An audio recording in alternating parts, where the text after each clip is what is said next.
Imagine for a second.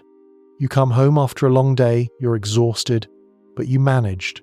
You open the door, and she's already there, and she looks at you, not with anger. Anger would be honest. It would give you the right to defend yourself, to hit back. No. She looks at you with disappointment. That quiet, all-pervading disappointment that says, "Is that all? I expected more." That gaze passes right through you, like an X-ray, finding all your weaknesses, all your failures, all the moments where you weren't perfect.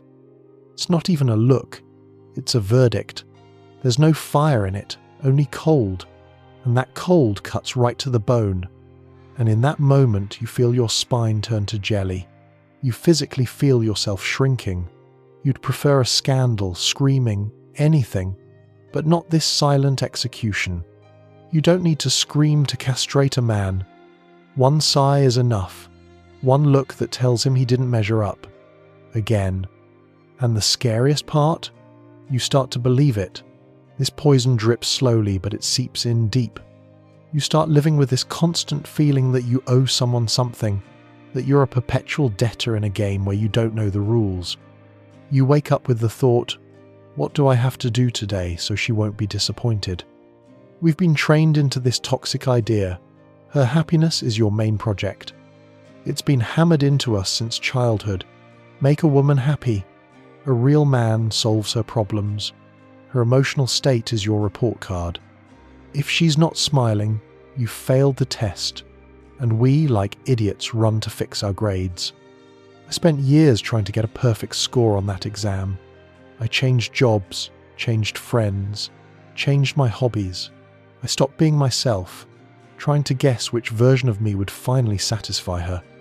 I became a chameleon who lost his own colour. You know what I realised? No version. Because the problem wasn't me. The problem was that for her, I wasn't a partner. I was a tool to fix her own life. You think that if you just find the right key, she'll change. You believe that lie, but you can't fill what was broken long before you came along. You can't fix her. Her internal chaos becomes your daily job. She didn't need me. She needed someone to fill the void inside her, and that void is bottomless. You aren't the goal for her. You are a resource she will drain dry. The destruction never starts with screaming and breaking plates. That's too obvious. It starts with devaluation. It's a slow, methodical process, like erosion. You work 60 hours a week? Well, that's what men are supposed to do. You fix the faucet? That's just your duty. Your new promotion? That just means you'll be home less. And who benefits from that? You bought her a gift? You must need something. Or you're trying to make up for some guilt. You try to talk about your success? She immediately interrupts to talk about her problem. Her exhaustion is just whining. Her exhaustion is a global tragedy. You bring home a paycheck? That's like breathing. It's just expected. But God forbid you spend something on yourself that immediately becomes irresponsible spending.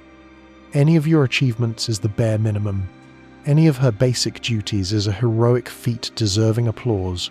She cooked dinner. She's a saint. You earned the money for that dinner?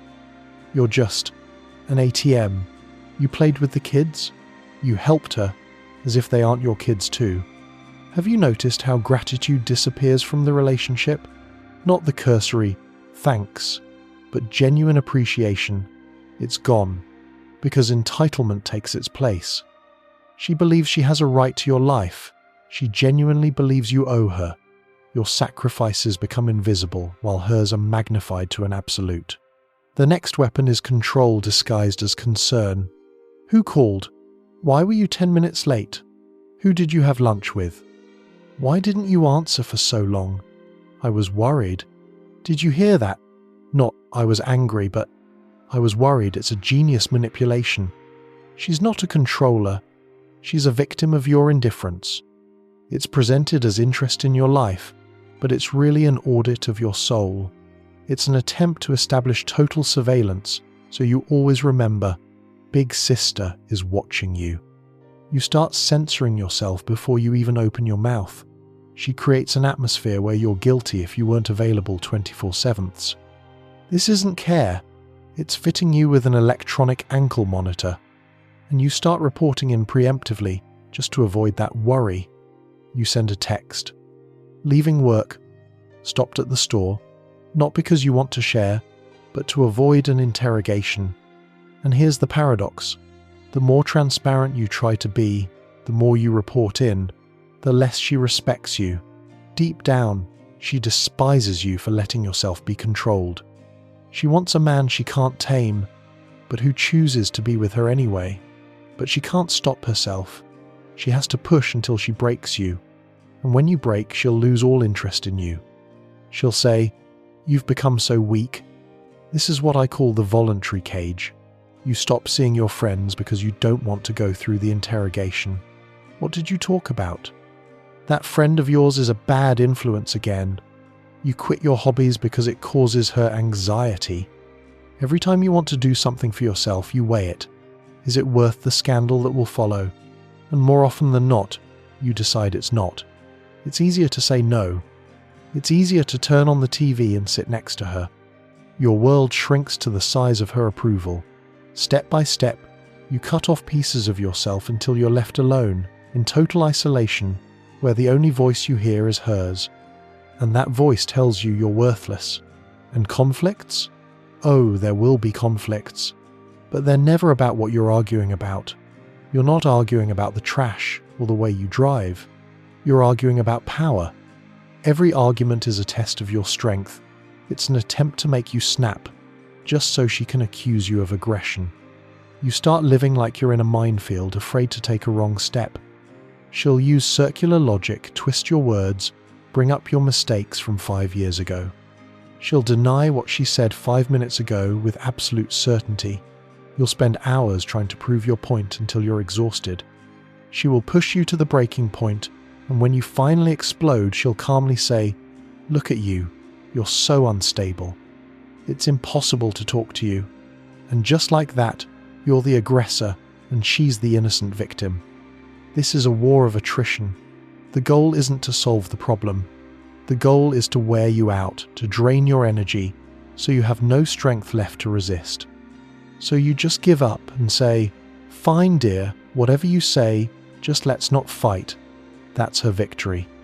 And when you're completely exhausted, when you're emotionally empty, she hits you with impossible expectations. You must be strong, but sensitive. You must be a provider, but be home all the time. You must be a passionate lover, but also read her mind and not be too demanding. You have to be a rock, but a rock that guesses her wishes. You have to be everything, all at once. She wants you to be the rock she can lean on, but at the same time, be as soft as a teddy bear. She demands initiative from you, but every initiative you take is wrong. You should have known I didn't want that. And you can't win. This game is designed for you to lose. It's done intentionally to keep you always in the position of catching up, to always feel inadequate. Because as soon as today she wants you to be more open. You open up, share your fears. Tomorrow she looks at you with disgust. "I can't sleep with a whiner." You close yourself off, become stoic. And now you're an emotionless blockhead who never talks to her. You can't win. The goal is to keep you in constant tension, forever searching for the right answer that doesn't exist. My friend went through this. He was the life of the party, a successful guy. 5 years into his marriage, he was asking his wife for permission to buy a new shirt. He reported every penny spent. He was turned into an errand boy who was afraid of one thing, her disapproval.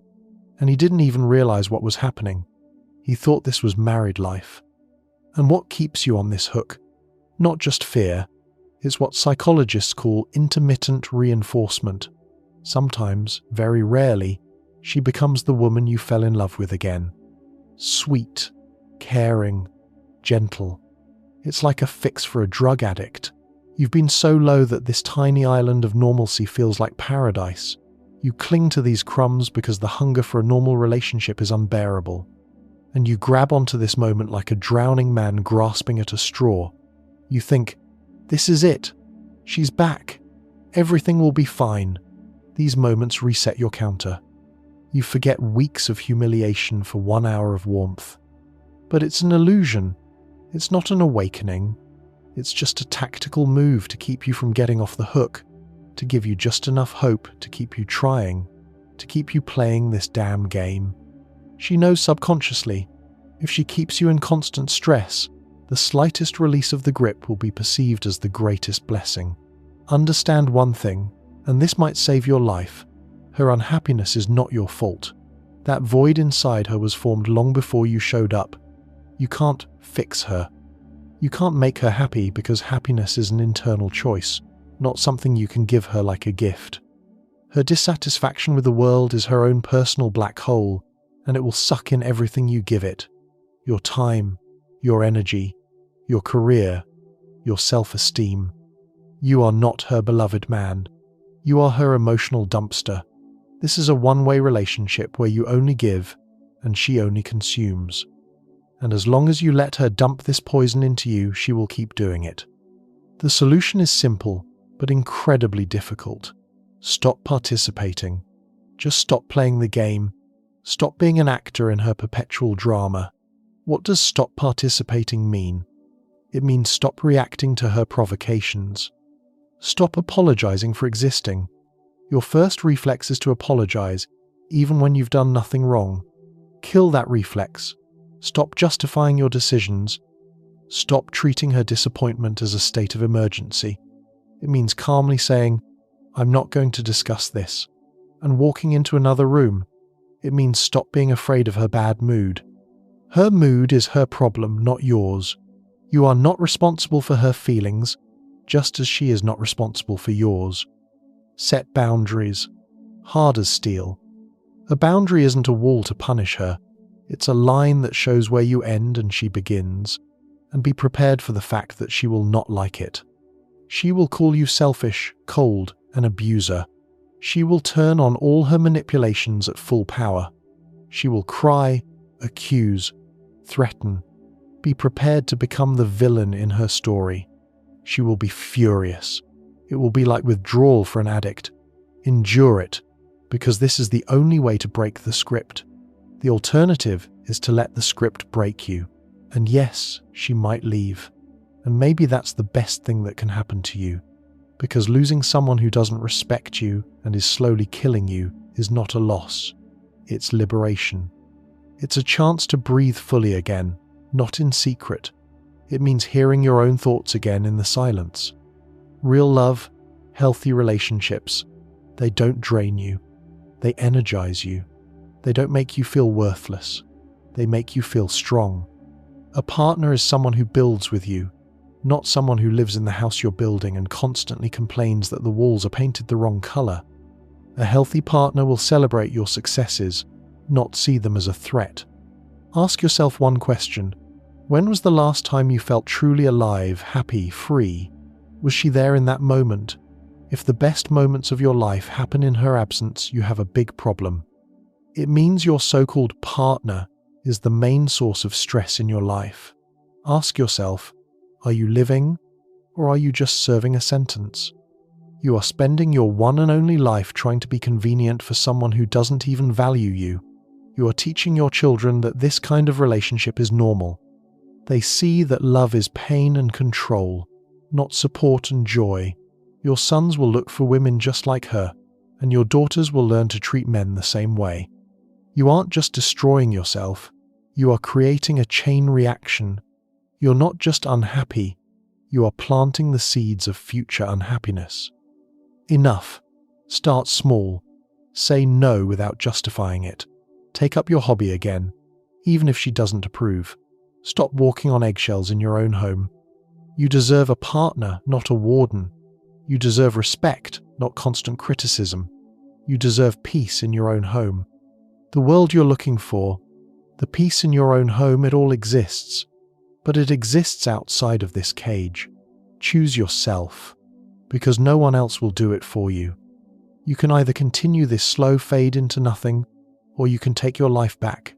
The choice is yours, and it has never been more important than it is right now. We talk about the things others are afraid to whisper. If you're tired of illusions and ready for the hard truth about psychology, relationships, and yourself, your place is here. Subscribe to Psycheria. Your awakening begins